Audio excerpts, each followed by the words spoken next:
నిన్న ప్రెస్ మీట్లో Telugu Desam party పాలిట్ bureau సభ్యుడు శ్రీనివాసరెడ్డి గారు, జిల్లా అధ్యక్షుడు, దయ్యాలు వేదాలు అల్లుతున్నాయి. సిగ్గుండల జిల్లా అధ్యక్షునిగా పాలిట్ బ్యూరో సభ్యుడిగా ఒక నియోజకవర్గం ఏళ్ళలోనివి నువ్వు జిల్లా అంతా వెళ్తావంట. నేను 17 ఏళ్ళు జిల్లా అధ్యక్షునిగానే, 5 ఏళ్ళు జిల్లా పరిషత్ చైర్మన్గా ఉన్నా, కాంగ్రెస్ పార్టీ జిల్లా అధ్యక్షునిగానే. పార్టీ కార్యకర్తలు పట్టుకుమ్ము లాంటి వాళ్ళు, పార్టీ కార్యకర్తల మనోభావాలను ఆశించుకొని వాళ్ళని కలుపుకొని వాళ్ళ సొంత పనులున్నా కానీ వాళ్ళు బాగుకోరేవాడు జిల్లా అధ్యక్షుడు. ఒక నియోజకవర్గం ఏళ్ళలో నువ్వు జిల్లా అంతా వెళ్తా ఉంటా, రాష్ట్రాన్ని వెళ్తా ఉంటా. నువ్వు ఒక మనిషివే. జిల్లాలో కార్యకర్తలు మీతో పాటి జెండాలు మోసి వెనకబడి తిరిగిన వాళ్ళు మీ గురించి, శాసనసభ్యుని గురించి హేళనగా మాట్లాడుతున్నది మీకు సిగ్గులే? నువ్వు మాకు సిగ్గులేదు అంటున్నావు. నన్ను మా మాజీ మేయర్గా మా రవీంద్రనాథ్ రెడ్డి 20 ఏళ్ళు వాళ్ళిద్దరే వెళ్ళినారు, కడపని బస్సు పట్టించినారు, అవినీతి చేశామంట. ఒక్క రుజువు చూపించగలవా? ఛాలెంజ్ చేస్తా మీకు. 2005 నుంచి 2009 వరకు ఆయన మేయర్గా కొనసాగినాడు. నేను 2014లో మేయర్గా ఎన్నికైనా, అప్పుడు ప్రభుత్వం మీది. 2021లో నేను మేయర్గా మళ్ళీ ఎన్నికైనా. 3.5 సంవత్సరం మా అధికారంలో ఉన్నాము, 1.5 సంవత్సరం మీ పార్టీ అధికారంలో ఉంది. నువ్వు ఆడలేక మద్దలు తెరువు వేస్తావు. మేము అవినీతి పరులమంట, కడపను బస్సు పట్టించినామంట, 20 ఏళ్ళుగా కడపను దోచేసినామంట. మాట్లాడడానికి సిగ్గుండాలా? 2014, 2019లో మీ కార్యకర్తలు అంటారు ఎంతెంత దోచుకున్నారని. వాళ్ళే మాట్లాడతారు, నీకు సిగ్గుండాలా? ముందు అతిథి వ్యక్తిని నిందలేసేటప్పుడు మనం సరిగా ఉన్నామా లేదా అని చూసుకోవాలి. మీ ప్రభుత్వంలో ఎన్ని అవినీతి పనులు చేశారో ప్రజలందరూ చూస్తున్నారు. ఈరోజు కడప నగరంలో ప్రతి ఒక్క ప్రజలు చూస్తున్నారు, జిల్లా చూస్తుంది, రాష్ట్రం చూస్తుంది. ఇప్పుడు శాసనసభ్యురాలు రాష్ట్రంలో బిహేవ్ చేస్తూ ఒక నియంత ఈమ అనే లెవెల్లో ధోరణిలో ఆమెను విమర్శిస్తున్నారు. నువ్వు మాట్లాడతావు. మీ తెలుగుదేశం పార్టీ కార్యకర్తలే నిన్నటి మొన్న 2 రోజుల నుంచి వాళ్ళు ప్రెస్ మీట్లు చూస్తుంటే మీ కార్యకర్తలే మహిళా మనులు గౌరవించేది సంస్కృతి నీకు లేదు.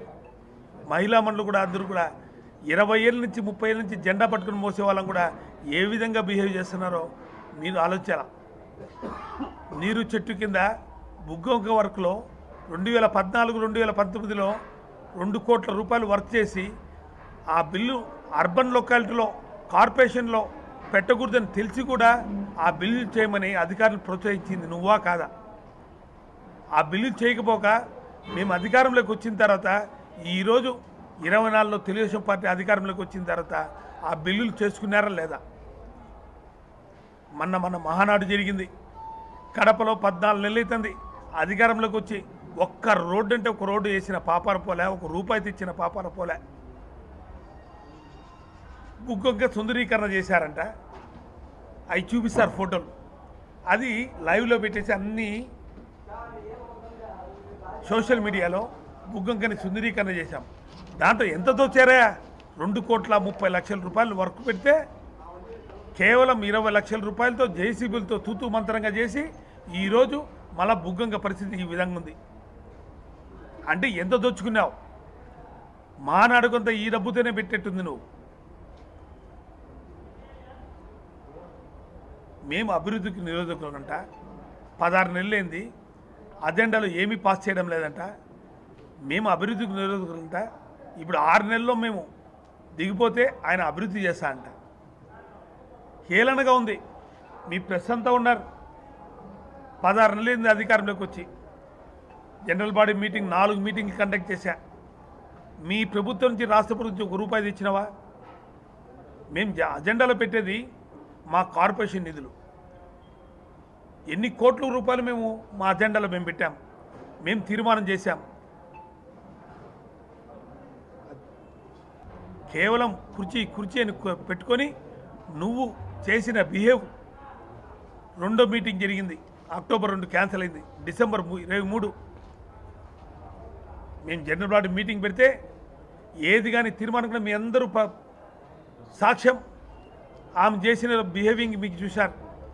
అజెండాను కూడా చించి మా సిసి విశ్వనాథ్ రెడ్డి చదువుతా అంటే అజెండా పేపర్లు కూడా చించి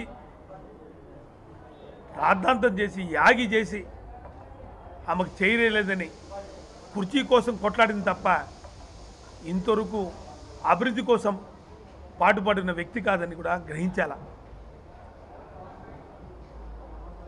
మొన్న జరిగిన జూన్ 20వ తేదీన జనరల్ బాడీ మీటింగ్ పెడితే ఆ మీటింగ్ రోజు కూడా శాసనసభ్యురాలు నిబంధనల ప్రకారం కింద కూర్చోవాలి, ఆమె పైన కూర్చోకూడదని మేము హైకోర్టు ద్వారా ఆర్డర్ తెచ్చినా కూడా అధికారులందరూ కూడా తొత్తుగా ఉండి ఆమె పైన కూర్చొని అధికారులందరూ మాకు మీటింగ్ రాకున్నా కూడా మేమందరం కార్పొరేటర్లం ప్రజా సమస్యల మీద చర్చించాం తప్ప ఏ రోజు కానీ మాకు సీటు గురించి కానీ మా అభివృద్ధికి నిరోధకులుగా మేము వ్యవహరించలే. సొమ్మకూడదు, సోకోకూడదు. తండ్రి ఒక తండ్రికి ఒక బిడ్డ పుడితే ఆ బిడ్డను ముద్దు పెట్టుకున్నాడంట, నాకు పుట్టినాడని. అట్లుంది ఈయన అభివృద్ధి చేస్తే మీరు ఆ బిడ్డను ఎత్తుకొని ముద్దు పెట్టుకొని మేము చేశామని అంటే అభివృద్ధి చేసేది ఒకరు, మేము చేసినామని అభివృద్ధి చెప్పేది ఒకరు. బుద్ధి ఉండాలి. నిజంగా ఈ పదవి అనేది నాకు శాశ్వతం కాదు. ఎన్ని కుట్రలు పొందినావు మీరే చూశారు. సంవత్సరం నుంచి కూడా నన్ను పదవి చిత్తుని చేయాలి, చేసిన తర్వాత నేను పైన స్టేజ్ పైన కూర్చోవాలని నువ్వు ఆశించినావు. నేనున్నంత వరకు నిన్ను ఆ సీట్లో కూర్చోబెట్టే ప్రసక్తే లేదు, ఆ కూర్చుంటే ప్రసక్తి లేదు. నన్ను అడ్డు తొలగించుకొని నువ్వు ఆ పైన కూర్చోవాలని చూస్తున్నావు. ఎట్టి పరిస్థితుల్లో అది అసంభవం. నేను లేకున్నా కానీ మళ్ళీ మా కార్పొరేటర్లు ఒక సైనికుల్లాగా నిన్ను ఆ సీట్లో కూర్చుకుంటే ప్రసక్తి లేదు. మా పాలకవర్గం ఉన్నందరూ కూడా ఆడ మీటింగ్ జరిగితే మాతోనే జరగాలి, ఆడ కూర్చునే అధికారం లేదని చెప్పి కూడా మీకు తెలుసుకుంటూ ఇప్పటికైనా కళ్ళు తెచ్చుకొని కడప నగరం కోసం అభివృద్ధి కోసం మేము కూడా సహకరిస్తాం. నిధులు తీసుకొనిరా. ఎస్, ఇది తెలుగుదేశం పార్టీ తీసుకొచ్చింది, అభివృద్ధి చేస్తారు, మనం సహకరిస్తాం. ₹1 నిధులు లేకుండా మా నిధులతో సొమ్ముకూడదు మా సోకూడదని 12 కోట్లు మేము చేశామని చెప్పి చెప్పుకోవడం భావ్యం కాదు. ఇది ఒకటి. నేను నిజంగా ఆమె చేసే పనులకి మేము న్యాయ పోరాటం చేస్తున్నాం. నాకు పది మీద అమోహం కాదు.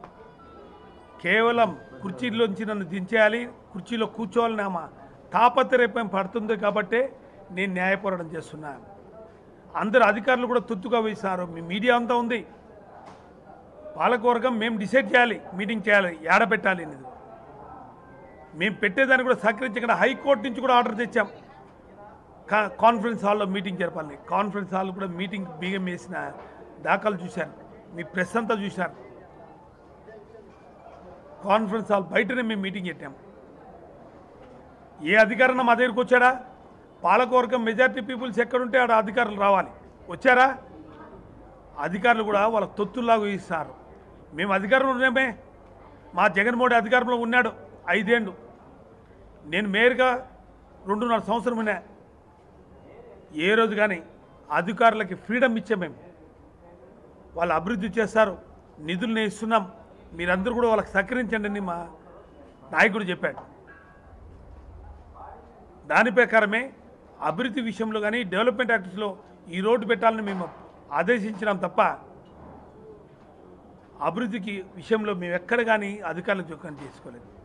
అలా ఈరోజు మా మేడా మల్లికార్జున రెడ్డి, మేడా మధుసూదన్ రెడ్డి ఆడ మా గవర్నమెంట్ ఉన్నప్పుడు 5 కోట్లతో బర్రె గ్రౌండ్ నిర్మించాడు ఆయన సొంత నిధులతో.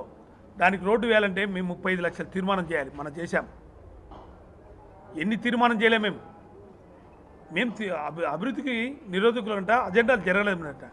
ఎప్పుడు వారం వారం స్టాండింగ్ కమిటీలో అజెండాలో మేము తీర్మానం చేస్తున్నాం. అవన్నీ అభివృద్ధి కదా. స్టాండింగ్ కమిటీలో మేము చేసేటివన్నీ తీర్మానాలు కదా. తెలుసుకోవాలా. స్టాండింగ్ కమిటీలో మేము ఏమేమి తీర్మానం చేస్తున్నాం, ఏమేమి ఇస్తున్నాం, అధికారులకు అందరికీ కూడా అభివృద్ధి విషయంలో మేము ఏమేమి తీర్మానం చేసింది మీకు తెలీదా?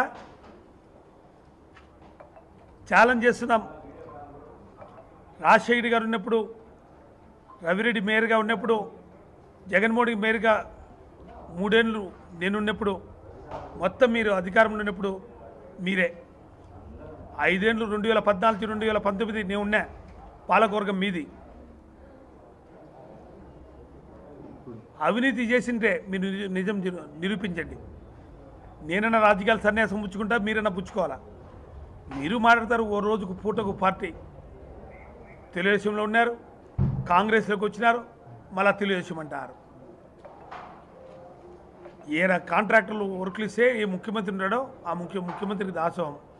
కిరణ్ కుమార్ ఉన్నప్పుడు ఎన్ని వందల కోట్లు నువ్వు తీసుకున్నావు. నువ్వు మాట్లాడుతున్నావు ఈరోజు మా గురించి.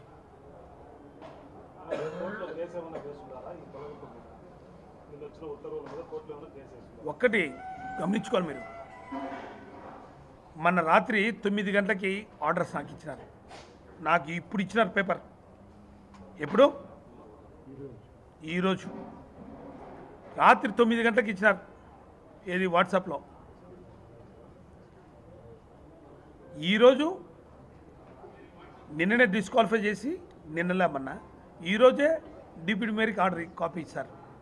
అంటే ఎంత ఫాస్ట్గా ఉండారో చూడండి. 24 గంటల లోపల ఎన్ని విధాల కుయ్యూతులు పన్నారో.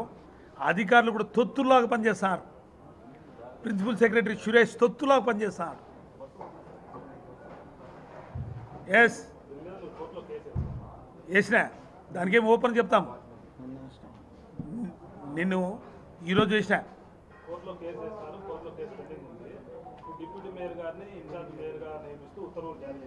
అవును.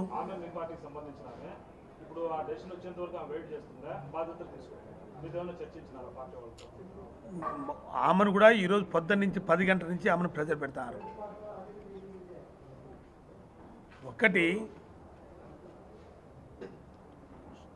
డిసెంబర్ ప్రెజర్ అయితే ఎమ్మెల్యే ఎవరైంది ప్రెజర్ పెట్టింది? నాతో ఎందుకు మాట్లాడుతుంది? మా పార్టీ ఈరోజు పొద్దున్న 10 గంటలకు ఇచ్చిన. రేపు టైం ఎంత? 2 గంటలు. ఇచ్చింది చెప్పింది సార్ నాకు ఇచ్చింది పొద్దున్న 10 గంటలకు ఇచ్చిన. సర్వ్ చేసిన ఆమెకి. నాతో మాట్లాడింది తీసుకోవడంలే ఇప్పుడు వరకు. వచ్చి నాతో డిస్కస్ చేసి చేస్తాం సార్ అన్నారు.